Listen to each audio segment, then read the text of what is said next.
It's don't get sucked into civil wars that you can't win. That's the Obama doctrine. I think Sarah Palin said it best, really, what the Obama doctrine is, which is, let Allah sort them out. That's totally unfair and not true. That one before saying yes, exactly. That is terrible. It is the de facto policy of this president. I disagree with you 100%. Well, why were we leaning for it over there this past weekend, doing the best we could? But here's the thing. I think that some Republicans feel we look weak when we don't wade into these wars. I think we look weak when we do. Nothing made us weaker than wading in there and for spending 10 years in Iraq. Nothing made Iran stronger than we went in there. So I think that what you've got to take some responsibility for is that the last time we took the counsel of belligerent, war hawk, overextenders, it shattered our public will in this country to be involved overseas. It broke the bank here. Yeah. It also hurt us with our allies.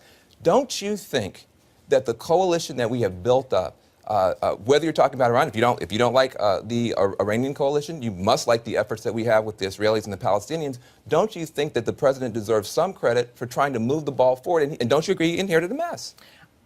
First of all, I don't agree that the president inherited the mess. Do I agree that the president deserves credit for trying to move the ball forward? Absolutely. I think the president deserves credit for all of the efforts that he's made in this regard, vis-a-vis the Iranians, vis-a-vis the Russians. I think that any time the President of the United States tries to resolve things through diplomacy, tries to do the right thing, tries to get people to the table, and uses American might to do it, he is doing absolutely the right thing. It's always the right option, and I congratulate the President.